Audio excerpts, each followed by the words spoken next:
It's time for this week's episode of Brandon Sports Talk, featuring in-depth interviews from those who are trending in the world of athletics. And now, here's the host of Brandon Sports Talk, Brandon Pate.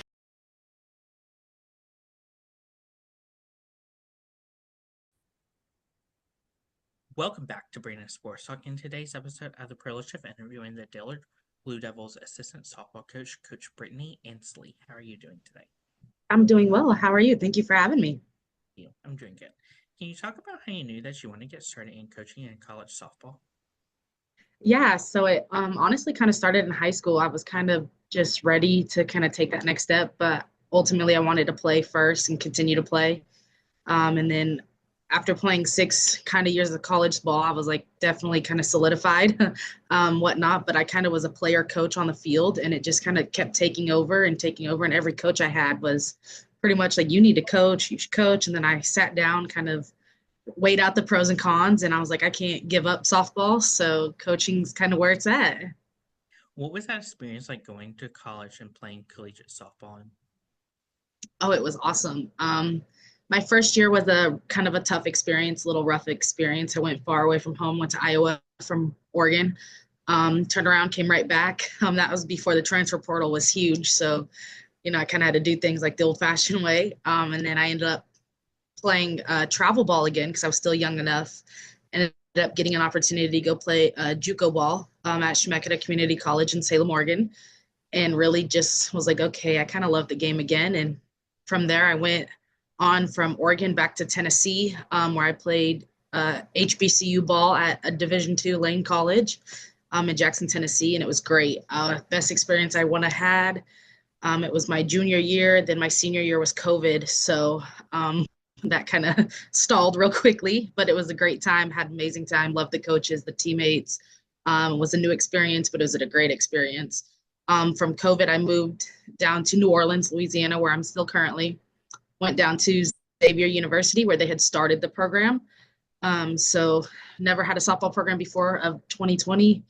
Went down there, helped start the program, was the second signee. I followed my coach actually from Lane to Xavier, and helped her start that program, and really just took off. And then I got my master's degree out of Xavier and stayed and coached and then continued to coach. What was that experience like getting to represent those different schools and putting on the different softball uniforms for them? It's honestly amazing. To me, it was kind of a big accomplishment. I was a small town girl, didn't really have much. Our high schools are very small. My school is very small. So for me, it was broadening my horizons, and, I'm putting on something that I'm going to remember forever, and just really cherish every moment of it. It was great. Like that first time you put it on, you just kind of sit there and go, wow, like I've made it, and I'm going to school and doing what I get to do. During your collegiate time, what were some of your biggest accomplishments on the playing field? On the playing field, some of my biggest accomplishments were I was a second team all utility player out of junior college. I'm out of the NWAC. I also was Dean's List academically. We also have beat, when I was at Xavier, we beat a couple Division I schools out of the SWAC. We beat Alcorn State, Grambling, and Southern University. So we beat a couple of those schools. So that was exciting as well, being an underdog and coming in and winning. How was that transition like going from a player to being a grad assistant going to Xavier, Louisiana? So that was fun. It was definitely a task at hand.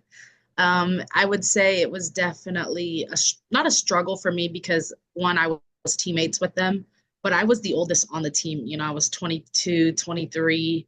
Everybody else was 17, 18. So there was kind of that bridge already there. And my last year that I played was more of a player coach. So kind of moving into that transition of grad assistant was just kind of easy and seamless. And then it was kind of mostly as like an assistant coach. Our head coach ended up having a baby. So the assistant coach moved into the head role, and I moved into the assistant role for that year. And it was just exciting, new experiences, got to do a lot, handled a lot. It's definitely exciting. What were some of the things that you learned during that time at Xavier, Louisiana? Some of the things that I learned that you don't really think about as a player or as like a grad assistant is budget, managing the budget, travel, hotels, your food, really just everything that takes to managing a team. As a coach, it just went down to scheduling meetings, study hall, making sure grades were good, just all the little small tasks that you really goes into coaching that you don't see as a player. How did that time shape you into where you are now at Dillard? Oh gosh, that time, it was really the catalyst. It kind of helped me really realize for sure that I might have to take a break from coaching, but ultimately I'm going to come back to it. So really being at Xavier, then now at Dillard, they're really small schools and they're in the same city. So ultimately I had, the ability to go watch them play their first year, see the coach, see how things were kind of going. And one of my teammates slash players, she ended up transferring over to Dillard. And I was at games and I was just like, I just kept being persistent and it kind of just transpired into me at Dillard. What was that feeling like coming over to Dillard and stepping onto that softball field for the first time as a coach?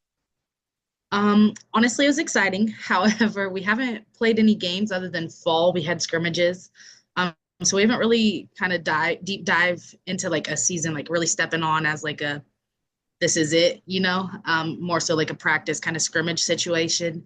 But it was exciting, it gives me an opportunity to really give these girls my all and give our head coach my all and just, collaborate and finish and just start something, continue to build this culture and this team camaraderie.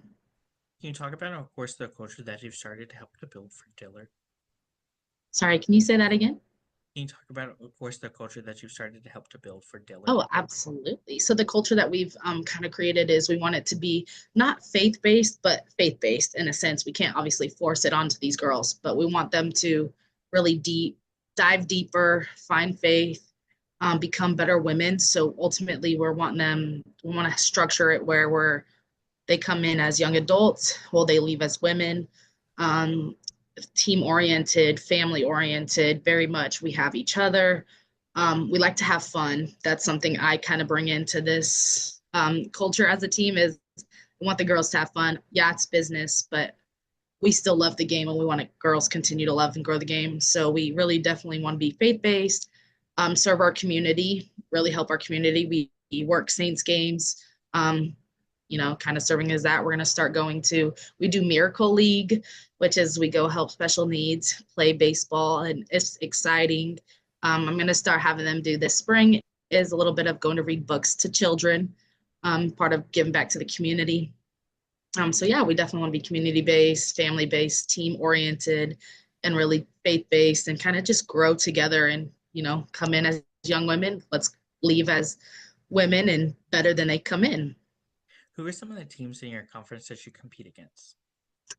So some of the teams that we competed against this year are Stillman College, Oakwood, Voorhees, Talladega, Russ College. Who else is in our conference? Wiley College, and a couple other schools. What is that home game atmosphere like when teams like Talladega comes to your home facility? Yeah, so when a team per se like Talladega comes in, it's going to be a lot of energy. Both teams are very scrappy, and energy-wise in the dugouts, very scrappy, very loud, a lot of stuff going on. So the energy is great. Usually, we're still working on bringing all the fans out just because it's Dillard's second year, so it's hard getting fans out still. But usually our other sports will come out: basketball, baseball, men's basketball, volleyball. They'll all kind of come out and support, and we're trying to bring that lively, loud atmosphere. Of course, what is that atmosphere like on the road when playing those teams? So you said on the road, correct? I'm sorry. Mm-hmm. So on the road, the atmosphere kind of stays the same. Now you're competing against not only them, but you're competing against their fans.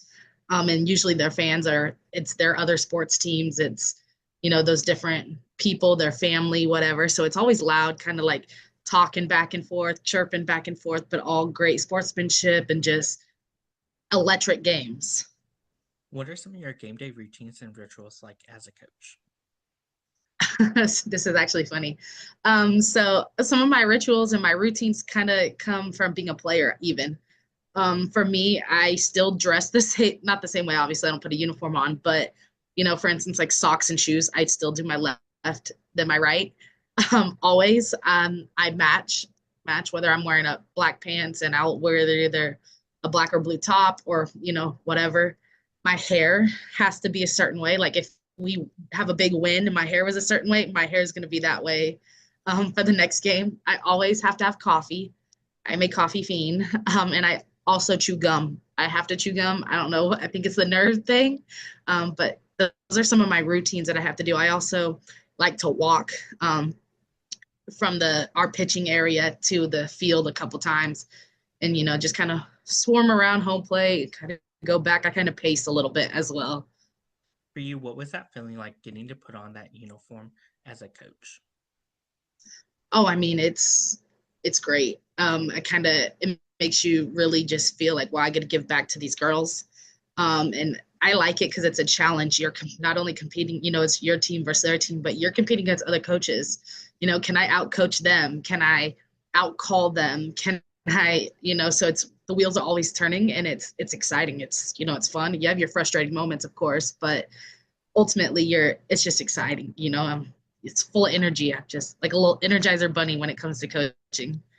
What does that recruitment process look like for those prospective student athletes? Yeah, so typically, whether they reach out to us or I do a lot of recruiting, our head coach does as well, and his daughter. Whether I email, text, call, message on the recruiting sites, but usually just starts with the open line of communication. I like to get to know them personally, whether it's on the phone. I like to text with them a little bit and then call with them. I think, calling, hearing a voice, really sitting down and talking to them. It's kind of how it starts. Then typically we'll invite them to campus for either practice, a visit, get more video and, answer whatever questions they have. We kind of want to make them feel like they're part of us for that day, whether they come to us. But that whole recruitment process, it's all about getting to know them, getting to know their family, and really setting ourselves apart from other prospective schools that they could be looking at. What are some of the things that you look at in those prospective student athletes? So for me, I know for a fact that we look for academics, high academics. We also look for a student athlete to be coachable. We also want the student athlete to be able to have fun and not solely think softball this. Like it's not all about softball. It's about becoming a better person, better student, getting your degree, life after softball as well. So, we want somebody that's well, excited to kind of tackle life. In a softball aspect, coachable, excited, a go-getter. We want somebody that's going to come in and just be like, I want the ball, ultimately, because those go-getters, those gamers are going to be the kids that go all out for you on the field. As a coach, what is it like seeing those freshmen put on that Dillard softball uniform for the first time? Oh, it's exciting. I'm not part of the freshmen that we brought in. I didn't recruit them. However, when I got to see them put on their practice uniform and actually step on the field with their practice uniform for our scrimmages, it was like a switch flipped with them. It was almost like they were so nervous, so excited, but then like they settled in and they were like having fun. They were just balling, going after it and just really getting after it. And so it was exciting to see like their upside that they have coming in this next season and seasons further. What is that like getting to see them achieve those first big milestones in their careers, like first home runs? Oh, it's so amazing. I mean, it just makes you go back and think like when I did it, and so being able to see these girls accomplish these things, whether it's their first career strikeout, their first career put out, a diving catch, their first, home run, single hit, whatever it is, I feel like it like gives life to the team and it gives life to these girls and gives them more confidence. And ultimately that's kind of what we're, here to do. Their freshman year is going to be a lot of firsts. So we're here to keep them confident, keep them happy, keep them, going. And it's just, it's great to see them excel. How is it like getting to see those seniors putting on that last uniform for the last time? Oh, it's bittersweet. This senior class that we have one girl that transferred in for 1 year. She'll be one and done. She's a gamer, great kid, great young woman. It's going to be bittersweet to see her because she's been at a couple schools, so her journey's coming to an end. Um, Another girl transferred in last year. She's a great young lady, very excited. She's kind of ready to start life. So that'll be nice to see her kind of finish out and then move on. And our other senior, it's more bittersweet for me than anything. She was my teammate at one point at Xavier. Then I was her coach, and now I'm her coach again. So I've been with her since she was 17, 18. And I mean, seeing her grow, see her come from freshman to now senior, it's a little bittersweet for me. I can say she's like my first recruiting class with that. So it's going to be definitely bittersweet. Might have a couple tears, but I'm ultimately just excited for these girls to not only excel this year and then excel in life after softball. What is that like as a coach, getting to see them going into whether it's coaching softball after or getting into playing professional softball? So most of our girls probably won't go play professionally just because it's usually your Power Four Division One, like your big Division One schools. But some of our girls have talked about, oh, I want to coach, and then the rest of them are just going to start their careers in life, and so being able to be a part of that and help them along the way, whether it's they go into coaching, whether they go into their career, their major, I think it'll be a journey for sure. It's new for me on the side of coaching. So it's something I'm excited about and really excited to see these young ladies excel outside of softball. So far as a coach, what have been some of the things that you've been able to accomplish at Dillard? I'm sorry, can you say that again? What have been some of the things you've been able to accomplish so far at Dillard? Oh, at Dillard. Gotcha. Thank you. Sorry. Sometimes I can hear you. Sometimes I can't with this heater.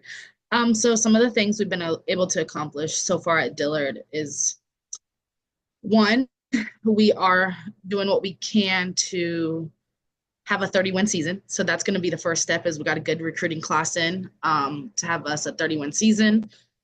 Being able to bring in key transfers is something we've accomplished this year as well. Also academically, they went from having like a 2.9 GPA last year as a team to now we're at a 3.1. So our academics are growing as well, part of the team.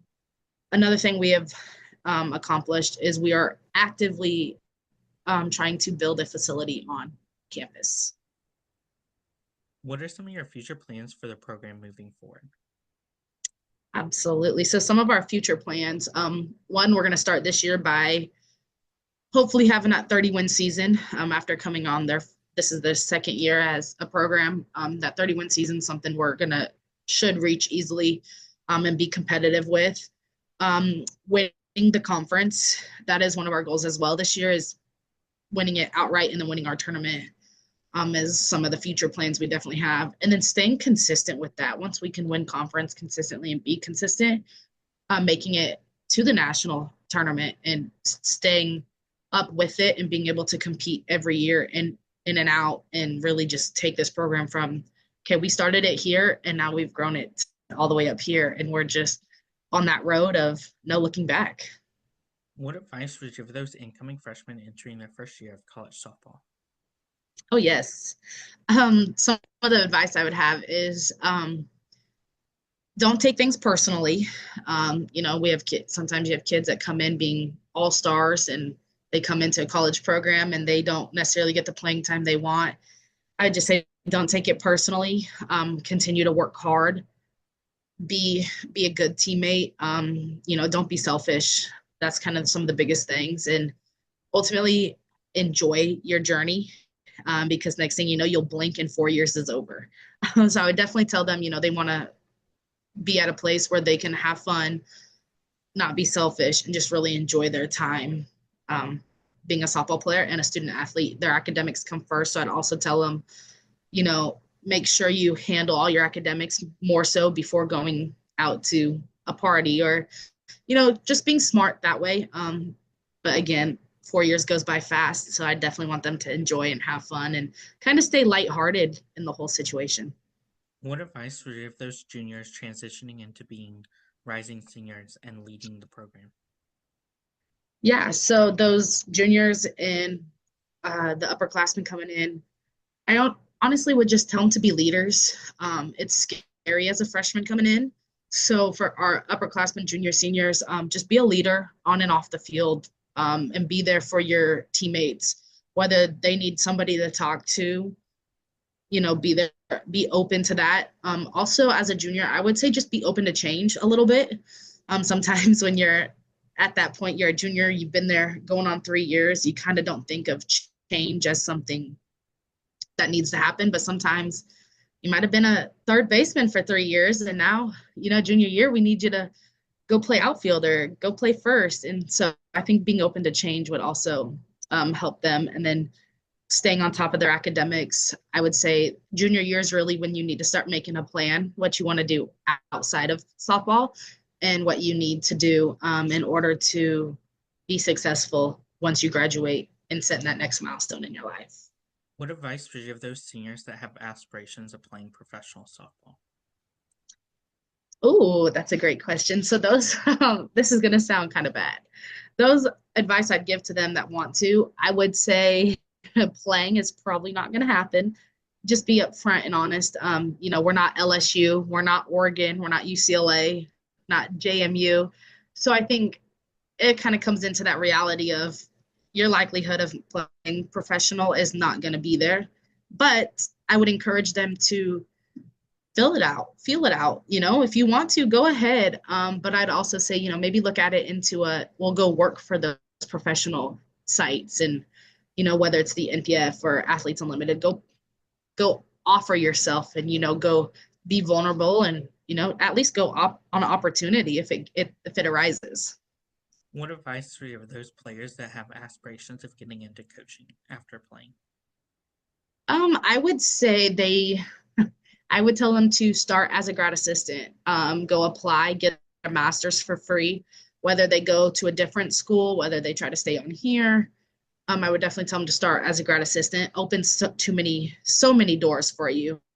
As being a grad assistant, I wouldn't tell them necessarily to go coach high school right away, because it's harder to go back down to high school when you could start right there at college, unless high school is something they want to do. But I'd also encourage them to coach travel ball, coach in the summer, kind of give lessons, kind of feel it out, start kind of making sure it's something you would want to do. You kind of learn the hard way in coaching, because it's kind of you do it and then figure it out kind of thing. So I would encourage it. I think it's a great thing to do. We need coaches, especially young ladies. I think, coaching in softball needs women coaches. We want women coaches. So I think, encouraging it and actually being able to give whatever advice, whatever, my door's always open, my phone's open for them. So kind of whatever they would need, I would encourage it. What advice would you give those future assistant coaches out there that are looking to get started in coaching on the assistant coach level in college? Yeah, so whether they're an assistant at the high school travel ball level, I would just tell them be persistent. I took a year off, went and taught, and then I was persistent enough and got back into it. So I would tell them be persistent, stay fresh on your knowledge, and, never stop growing and learning as a coach. And just put yourself out there, I think, is the biggest thing. Keep your connections, make new connections when you can, and really just, if that's your goal, strive for it and put in the pieces that you would need to achieve it. That's great advice. Where can my listeners find you at on social media along with the program at? Sorry, can you say that again? Where can my listeners find you at on social media along with the program? Oh, yeah. So I have Instagram personally. It is at BBRRIITTAANNYY7 on Instagram. My Twitter is my last name, Ensley Brittany. That's my personal. Our program Instagram is, I believe it's just Dillard Softball. It is Dillard Softball, no spaces. I believe that's what it is on Twitter as well. It is, Dillard Softball on Twitter as well. We do have Facebook. I believe you can find it either as Dillard Softball or Dillard University Athletics Softball. So either or. Thank you again, Coach Brittany Ensley, for your interview, and best of luck in your future as the assistant softball coach for Dillard. Thank you. Thank you for having me. You can find Brandon Sports Talk on Instagram at Brandon Sports Talk, Twitter at Talk_Brandon, and you can find me on YouTube at Brandon Sports Talk. Don't forget to like, comment, and subscribe. Thank you again, Coach Brittany, for your interview and best luck in your future. You've been watching Brandon Sports Talk. Please feel free to like, share, and subscribe to Brandon Sports Talk on social media and on YouTube.